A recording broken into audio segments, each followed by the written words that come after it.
अवधूत चिंतन श्री गुरुदेव दत्त. श्री स्वामी समर्थ. श्री स्वामी समर्थ. स्वामी म्हणतात, माणूस जेवढा आजाराने थकत नाही त्यापेक्षा जास्त विचाराने थकतो. म्हणून हसत राहा, विचार सोडा, स्वामींच्या नामस्मरणात राहा. आपण आहोत तर जीवन आहे, ही संकल्पना मनी बाळगा व जीवन निसंकोच जगा. आणि सदैव लक्षात असू द्या, अशक्य ही शक्य करतील स्वामी. कोणाचं वाईट होऊ दे असं मला कधीच वाटत नाही, पण ज्यांना वाटतं माझं वाईट हो, स्वामींनी त्यांचं पण चांगलं करावं. माझ्या बाळा, हे संपूर्ण जग विचार करतं की हा खोटारडा आणि देवाचा एक ऑनलाईन संदेश आहे. याकडे लोक दुर्लक्ष करतात, किंवा जे दुर्लक्ष करत नाही ते अपूर्ण सोडतात. पण जे देवाकडे दुर्लक्ष करत नाही त्यांना स्वतः दैवी शक्ती येऊन मदत करत असते. कदाचित तुम्ही या संदेशाकडे दुर्लक्ष करून चालणार नाही. तुम्ही हा संदेश शुद्ध मनाने थोडे कष्ट घेऊन नक्की ऐका. माझ्या मुला, जर तू मला तुझ्या आयुष्यातील 10 मिनिटे दिली तर कदाचित मी तुला 100 वर्ष सुखाची देऊ शकेल.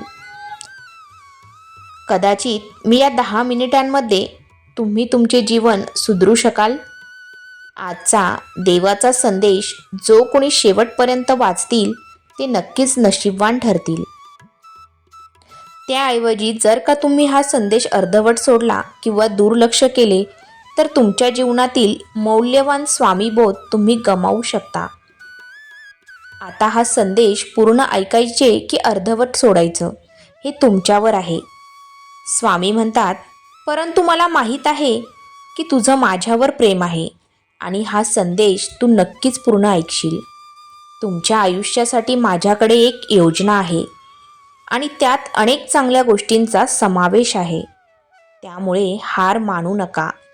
कितीही तुम्हाला या जगाने दुखावले तरी जग हे एक असे ठिकाण आहे जेथे आपण देवाबद्दल शिकू शकतो.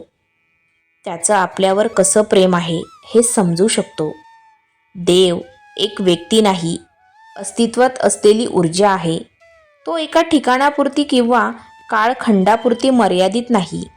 उलट तो सर्व आकाश, ब्रह्मांड आणि काळामध्ये अनंत काळ असतो.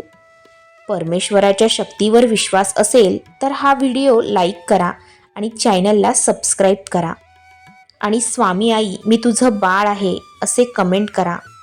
देव तुम्हाला म्हणत आहे की तुमची स्वप्न साध्य करण्यासाठी जे काही करावे लागेल ते करण्याची तुमची तयारी असली पाहिजे.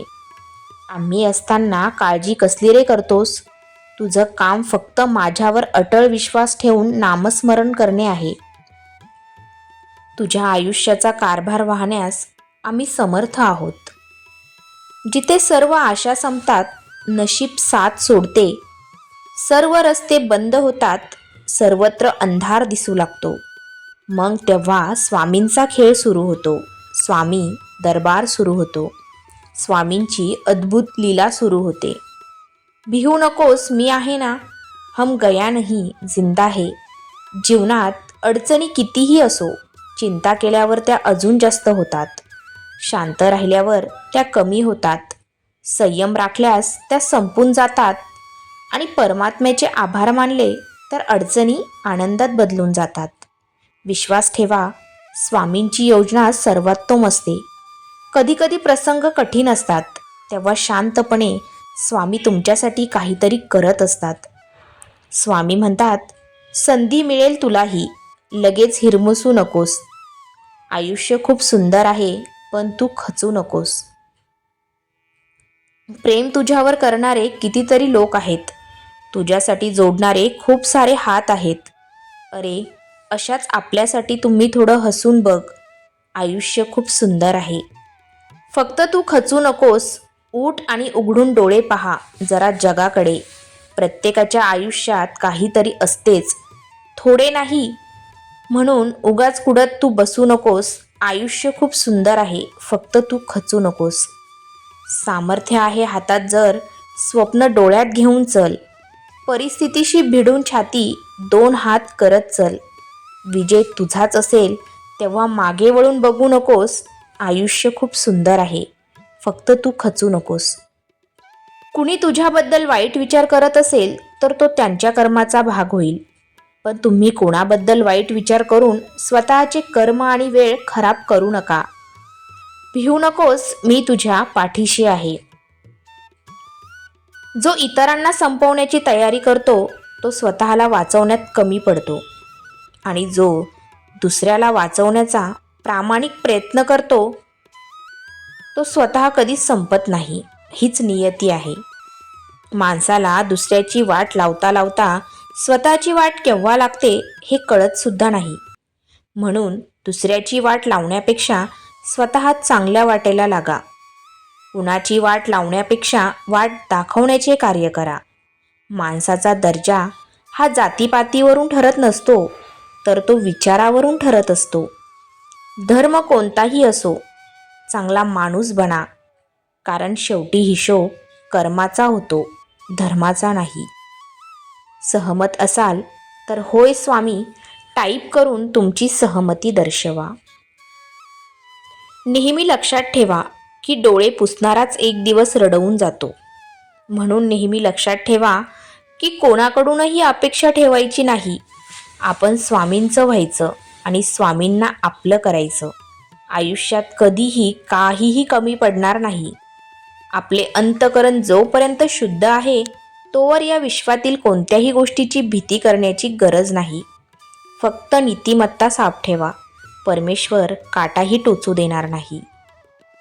पहाटे उठावे आणि भगवंताची मूर्ती डोळ्यासमोर आणून प्रार्थना करावी, आणि तुझे विस्मरण जिथे होते तिथे मला जागृत करत राहावे. तुझ्याशिवाय मला कुणाचा आसरा नाही असे म्हणून त्याला मनपूर्वक नमस्कार करावा. मनुष्य कसाही असला तरी भगवंताच्या नामस्मरणात त्याला समाधान खात्रीने मिळेल. विश्वास आणि श्रद्धा ठेव. तुला सगळ्या संकटातून मुक्त करून मी सदैव तुझ्या पाठीशी असेल. आयुष्याच्या वाटेवर प्रवास कधीच ठरवून होत नसतो. जशी वळण येतील तसं वळावंच लागतं. संघर्ष म्हणजे स्वतःला सिद्ध करण्यासाठी मिळालेली संधीच असते.